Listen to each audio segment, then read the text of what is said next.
Let's read the passage.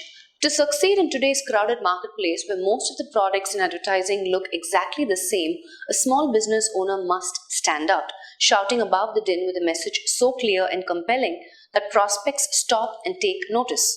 It's a matter of business survival. Unfortunately, most entrepreneurs quickly retreat to the supposed security of sameness, soon to be lost in a sea of anonymity and a tidal wave of frustration. In effect, albeit at a subconscious level, they are saying, I don't want to be different. In backroom offices and storefronts everywhere, salespeople are telling business owners they should do this or that kind of ad because it worked so great for their competitor. The owners nod and sign on. It's already proven to be a winner, right? Wrong. And then we have the missing blank. So the tone of the passage seems to be revolving around the author's view on how you deal with your competitors when it comes to the marketplace where you're trying to sell your products and make a difference, right? So throughout the passage, what the author is trying to say is you need to be different, right? So clue words that support that is you must stand out, right? So that you are noticed. It's a matter of business survival, right? And then he uses the another hint word saying, unfortunately, what is happening is most of them are just following everybody. What others do, they do the same thing, right? So what they're trying to say by doing that is, I don't want to be different. So salespeople, so he's bringing in the picture of how salespeople are kind of manipulating or influencing business owners in terms of how they should take their ads.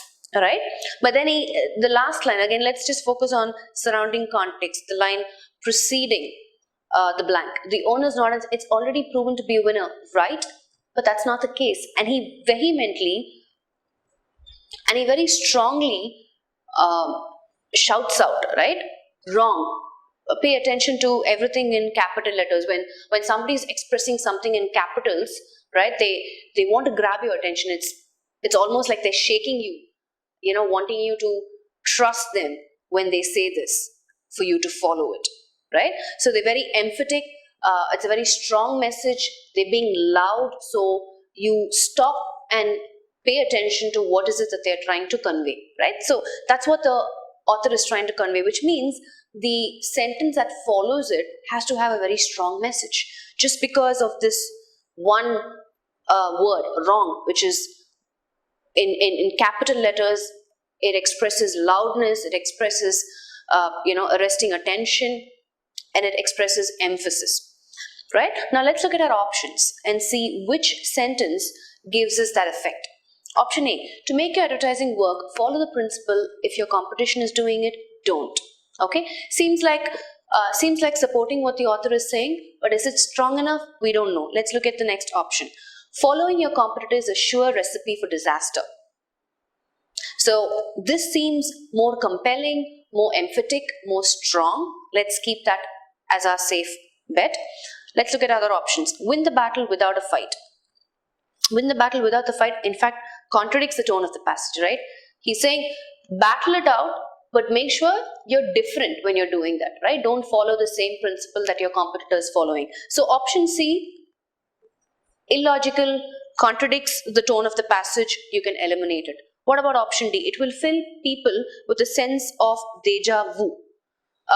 I'm sure all of you know what deja vu is, right? When I say something is deja vu, it's a feeling of having already experienced the present situation. Again, contradicts the tone of the passage. Yeah, so because what he's saying is don't do that, right? Just because your competitor is doing it and you do it, it's not going to fill the people with a sense of deja vu, right? What about E? You will do it at your own peril.